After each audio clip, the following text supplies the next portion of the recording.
Alrighty, it's that time again. We are now going to proceed in our education of trigonometric identities. This is part 3 if you are in my class. This is section 5.2. In this particular lesson, we are using everything we've already learned, but also adding in sum and difference formulas. So let's get out our trig sheets and we are going to take a look at them. So here is our trig sheet. And right here are the sum and difference formulas. So if we zoom in on those just a little bit, just so that they're a little more clear. There we go. That should be good. We are seeing that the sum and difference formulas do not follow a distributive property rule. So in the past, whenever you've seen something in front of parentheses, you have learned that you can distribute. This does not work the same way for trigonometric functions, mainly because a trigonometric function like sine, cosine, or tangent is actually a mathematical operation and not a value or a variable, so it doesn't distribute. So you just need to really stop yourself and prevent yourself from going with your gut on these to distribute. So another way to write sine of u plus v is to write sine u cosine v plus cosine u sine v. U and v are going to be angles. X and y, alpha and beta, they like to use all different ones here. Here is sine of u minus v, which would be the difference formula for sine. Look at cosine, super interesting with cosine.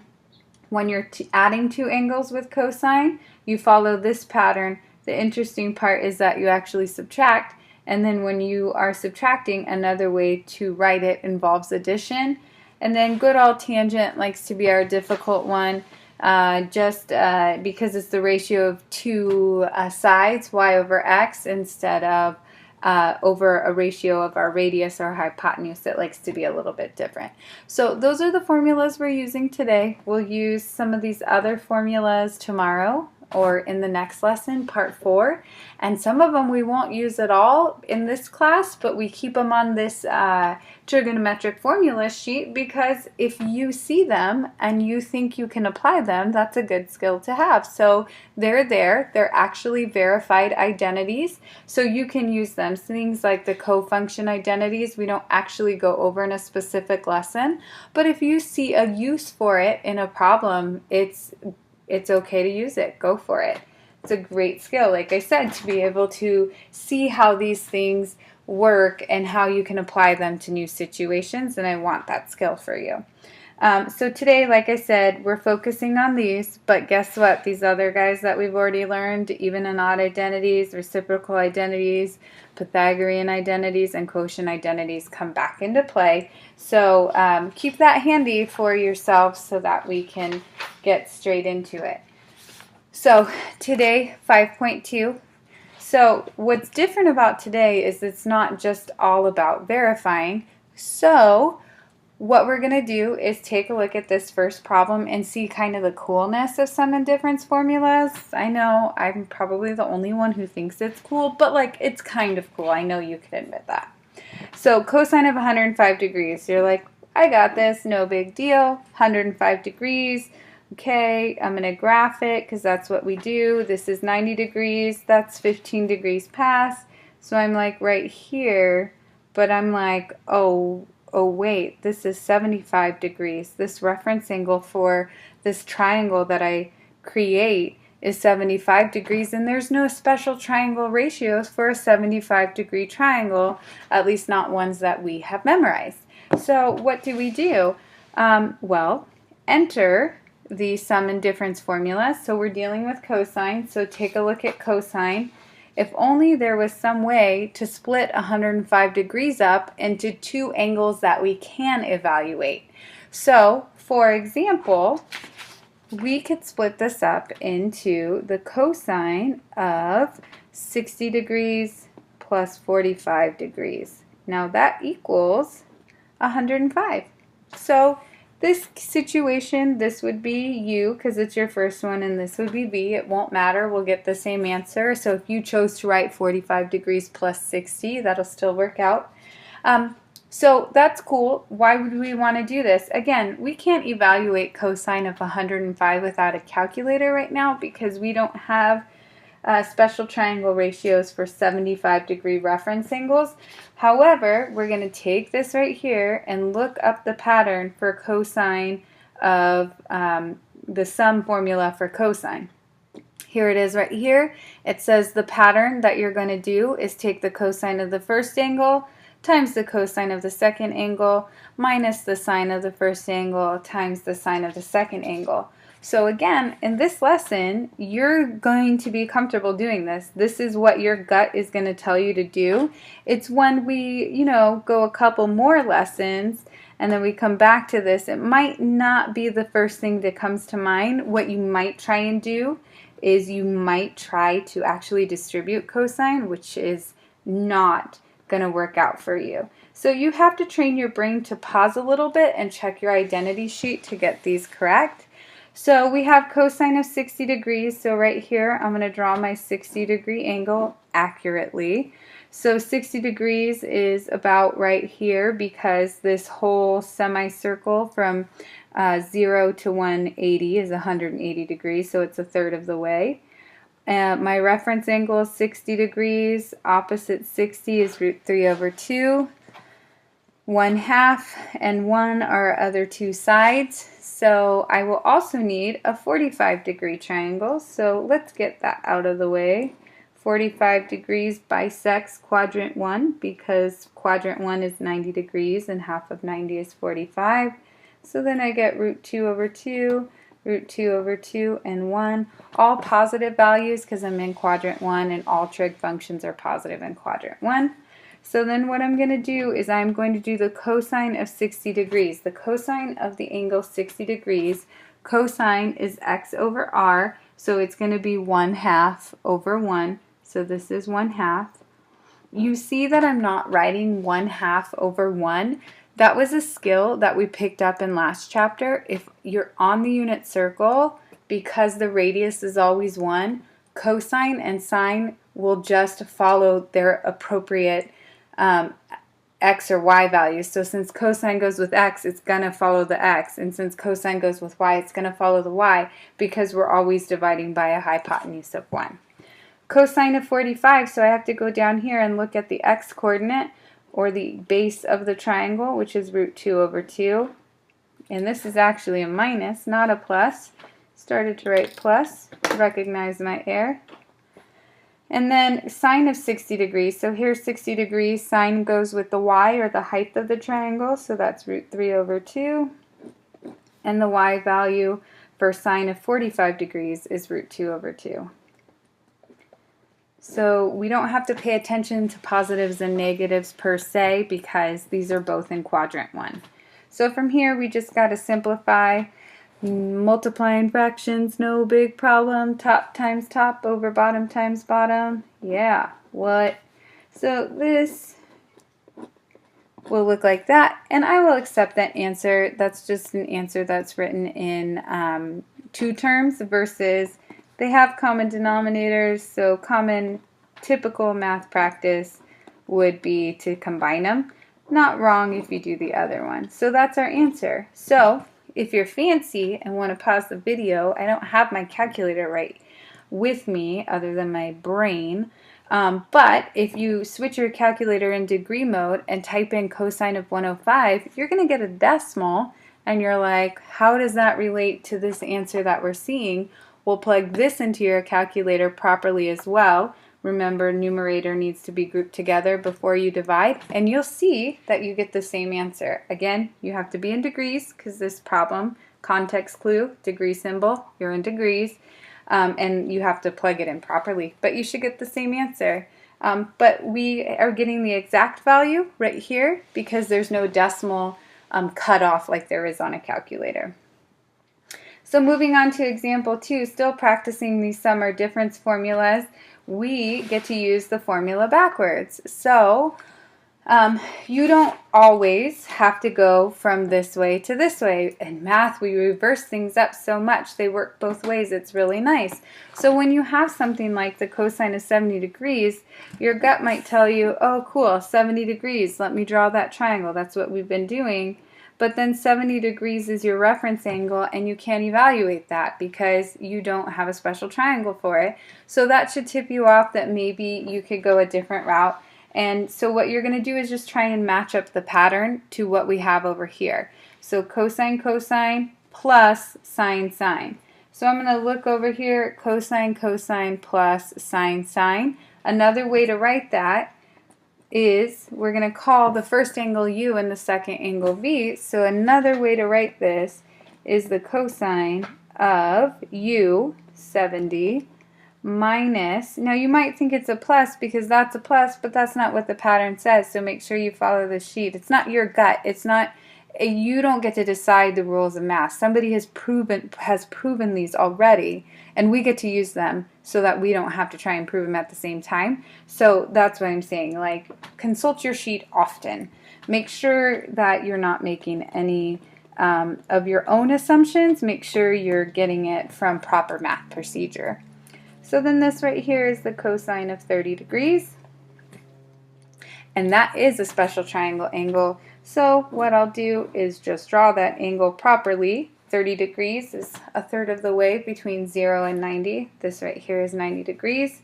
It's a right triangle, 1/2 root 3 over 2, and then 1.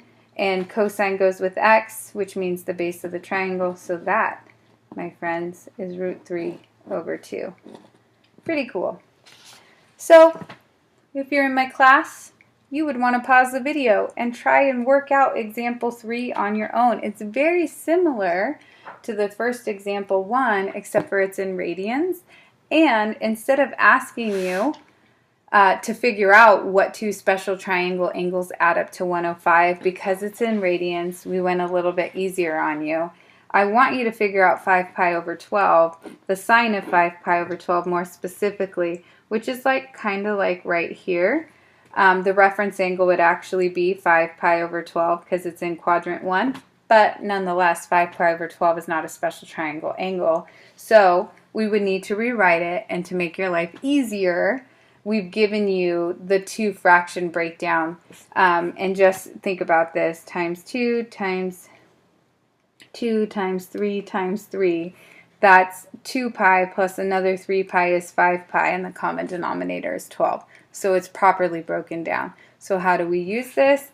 Find the exact value. So we're going to say, okay, sine of 5 pi over 12 I can't find without a calculator, but I can rewrite 5 pi over 12 is pi over 6 plus pi over 4. And when I do that, I can use the sum formula for sine. So I go over here, look at my sum formula, and follow the pattern.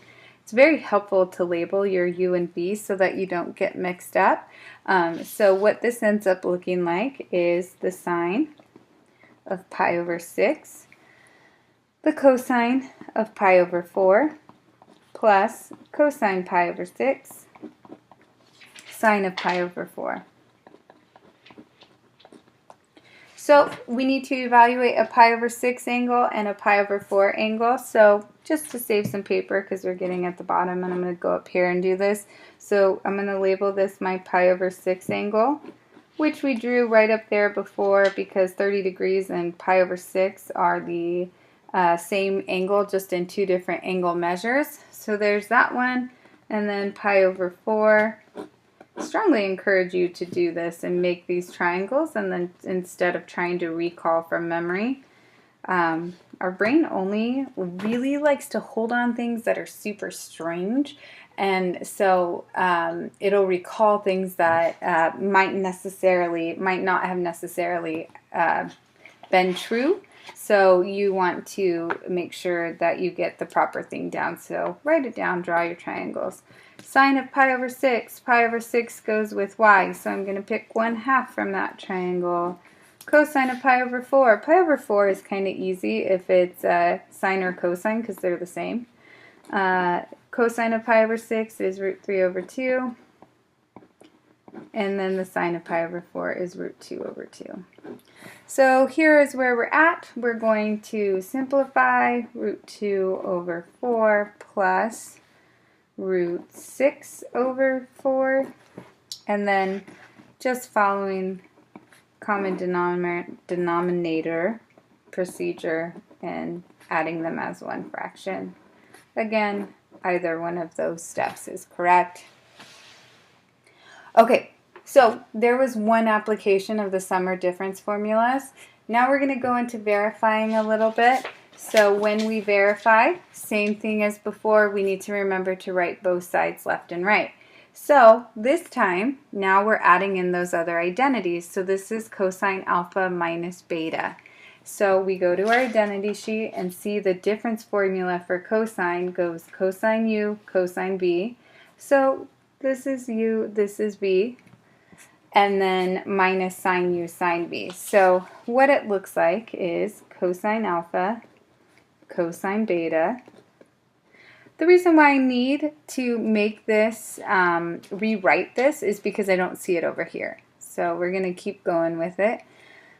Plus sine alpha, sine beta.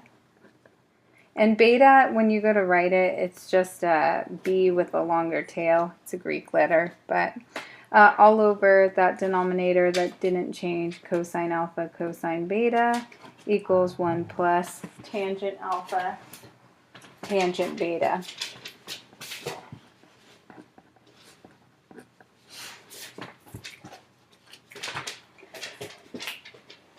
So what we're going to do now is split this up into two fractions, because I noticed that I'm getting a 1 over here, and if I split it up into two fractions, this will reduce.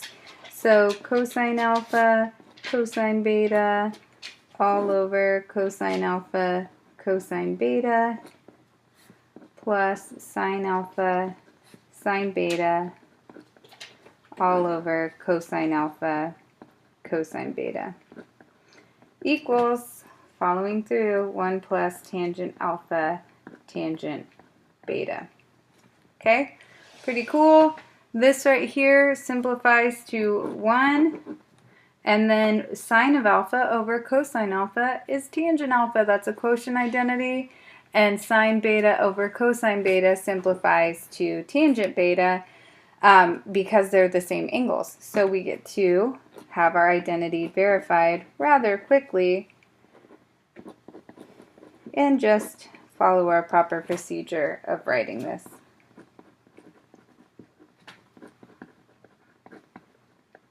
Check mark, because we're verifying.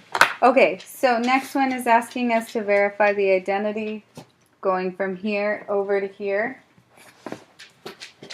So when we're doing this, same thing, we are going to use the sum and difference formulas for sine. So like looking ahead, you're probably thinking, wow, that's a lot. Yes, it is a lot, but it's nothing we can't handle. So first of all, notice that this is being multiplied. The sum formula for sine is multiplied by the sine, the difference formula for sine. So let's start with this piece right here. So I'm actually going to do this in a different color, each one, just so you can see where I'm getting these pieces from.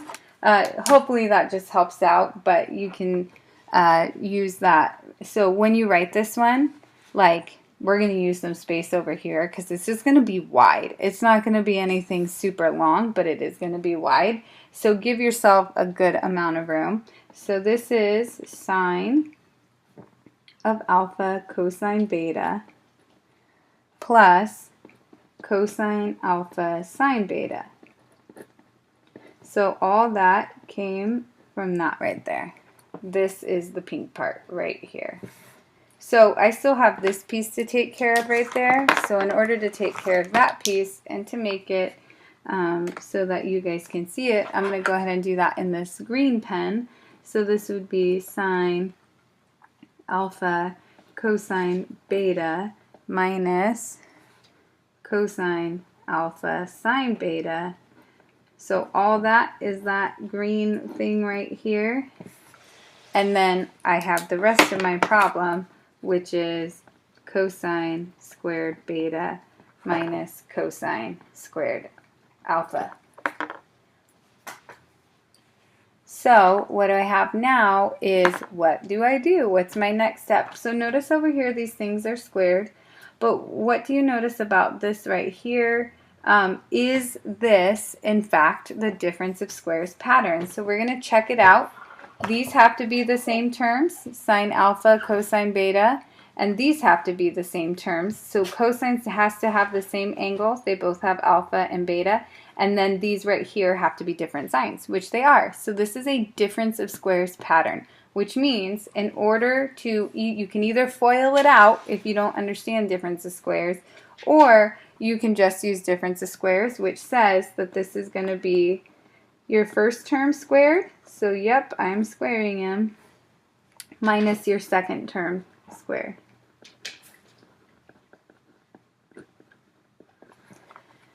So we're getting a little bit closer to verifying this identity because we've introduced squares, but where do we go from next? So this is something that's also really cool.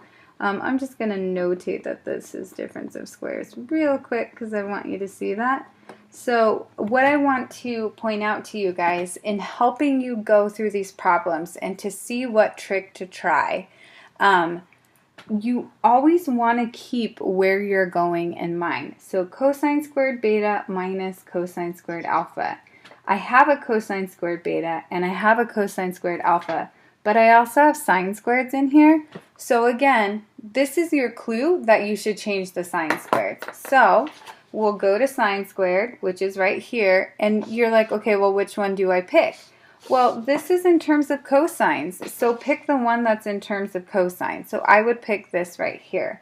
So I'm going to take sine squared alpha, which is in the right here, and I'm going to change it to 1 minus cosine squared alpha. So that was this piece right here. I'm kind of trying to highlight this so you can see what I'm doing. But the cosine squared beta stayed right there, right? And then minus this cosine squared alpha is going to stay because, again, I'm going to cosine squareds, and I am going to change this sine squared beta to 1 minus cosine squared beta. So again, these things might not have come to you, but that's why we have lessons on this rather than just going straight to assignments, so that you can see all these things that you can try. I was going to call them really cool, but you know, I know how you guys feel. So then what I'm going to do is, this is the proper place to distribute. You might be thinking something like, okay, but you told us not to distribute when we're doing this. Notice on these right here, it's within the angle. You have two different angles for sum and difference of formulas. This is not a different angle right here, right? It doesn't say alpha plus beta. We already took care of that. So we're just going to distribute, and we get cosine squared beta minus cosine squared alpha cosine squared beta. So that's from this piece, minus, and this is cosine squared alpha plus, why is it a plus? A negative times a negative is going to be a positive. So remember to include that. This is cosine squared alpha, cosine squared beta. And even when you run out of room like I just did, you got to squeeze it in there. And then what you'll notice is the negative and positive cancels out. And looky that, right there. Cosine squared beta minus, I didn't write it wrong. Silly me.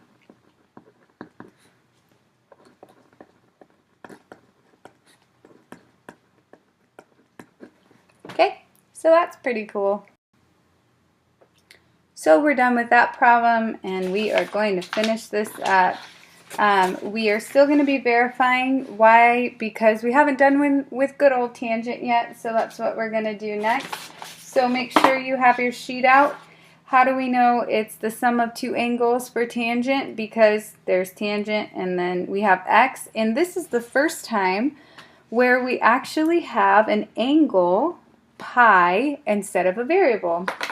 So we're going to be using this formula right here. So the way that we're going to do that is x is our u. We don't know what x is, but we do know what v is. I'm going to put a little tricky on this because, like I just said, this is the first time where we're introducing an angle in instead of a variable. Okay? So the left side can be rewritten using the sum formula for tangent as this.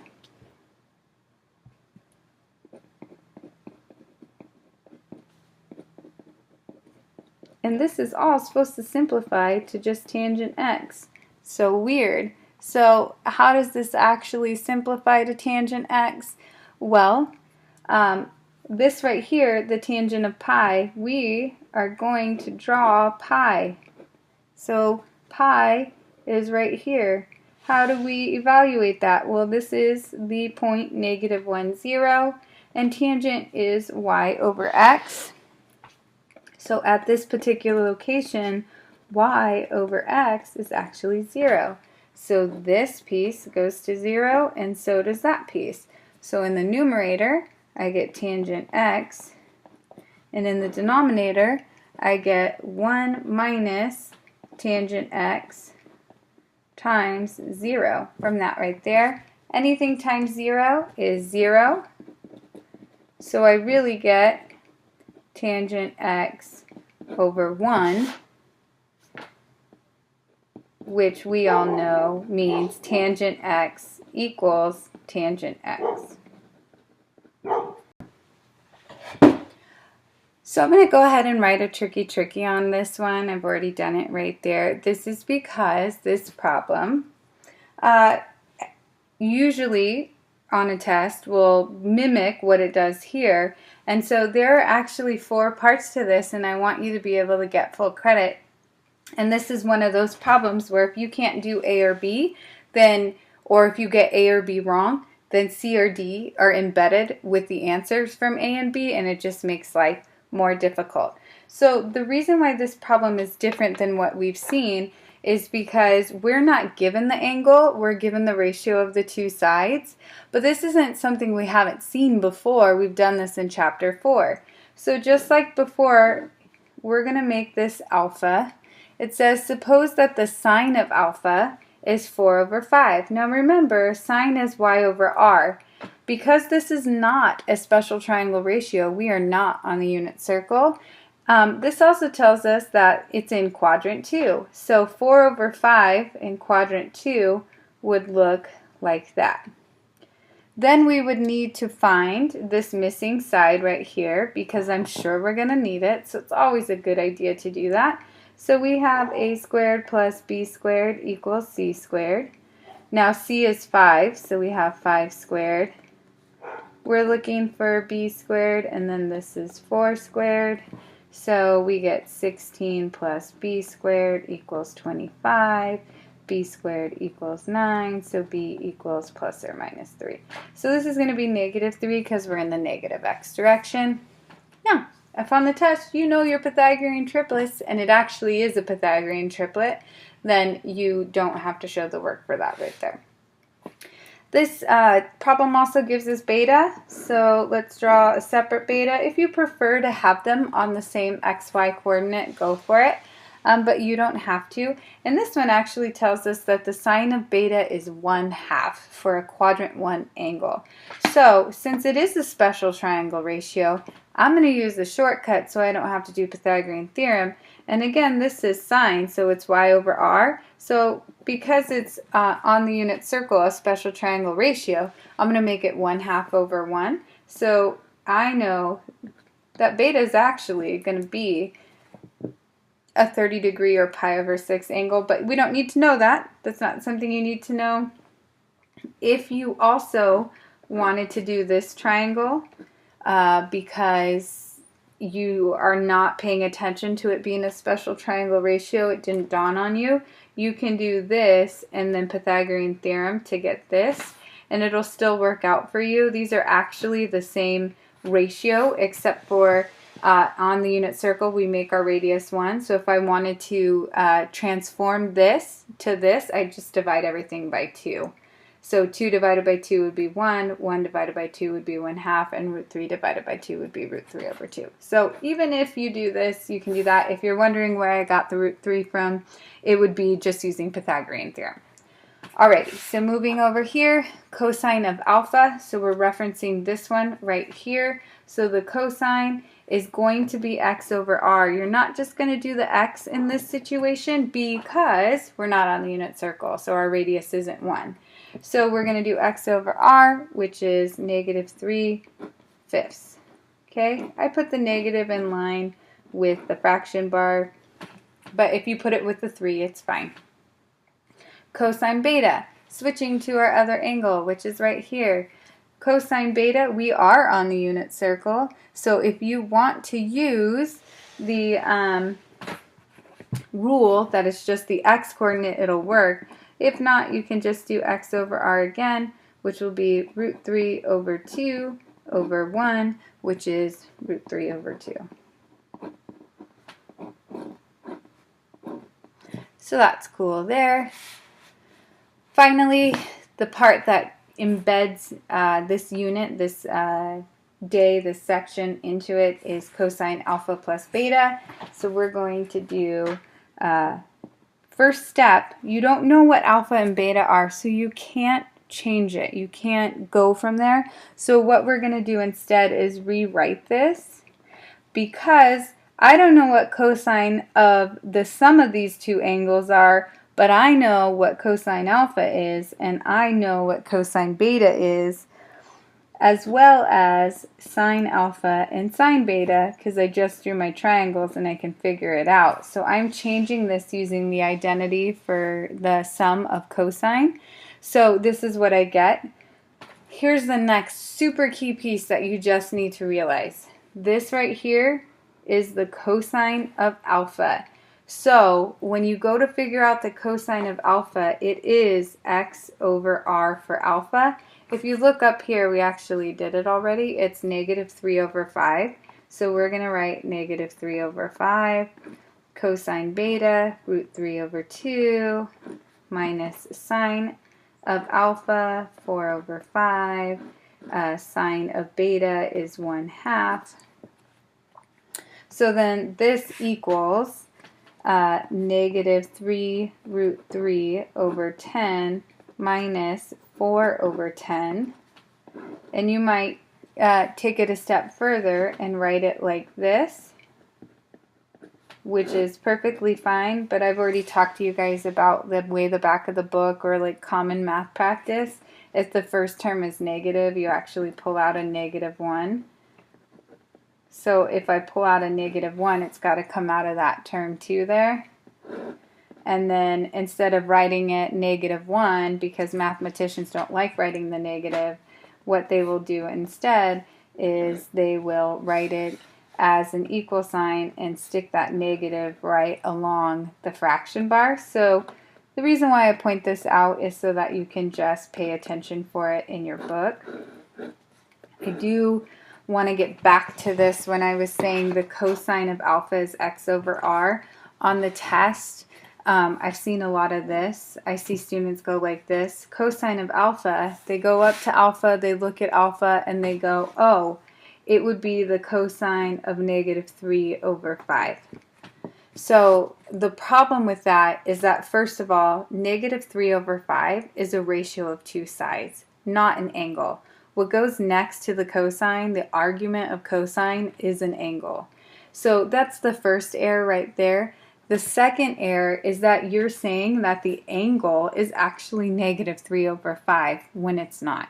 So you are taking the cosine of alpha, which is x over r. So just be careful with that. You don't want to do that, because if you get in that and you do it for every single one of them, then what happens is you don't know where to go after that. So make sure you put this on a flashcard to study it. Last problem is sine of alpha plus beta. So same thing we did there. We don't know alpha and beta, so we're going to rewrite this using the identity.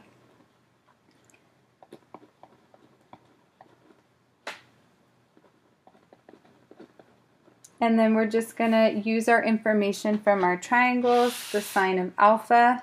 Here is alpha. You can either get it from right there. The sine of alpha equals 4 over 5, meaning not just alpha equals 4 over 5. It's that whole quantity. The sine of alpha is 4 over 5. So I get to replace all of sine alpha with 4 over 5.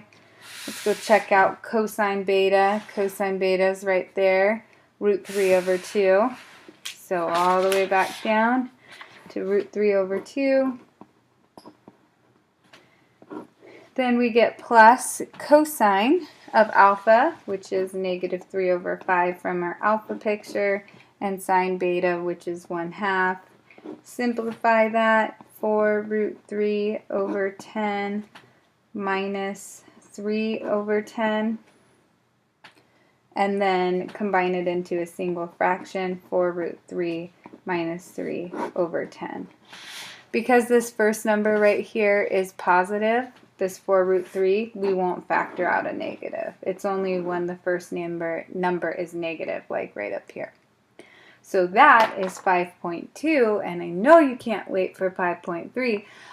Go home and practice these. If you have questions, then you guys know the expectations for how to get those answered. So good luck, and have a great day. Bye-bye.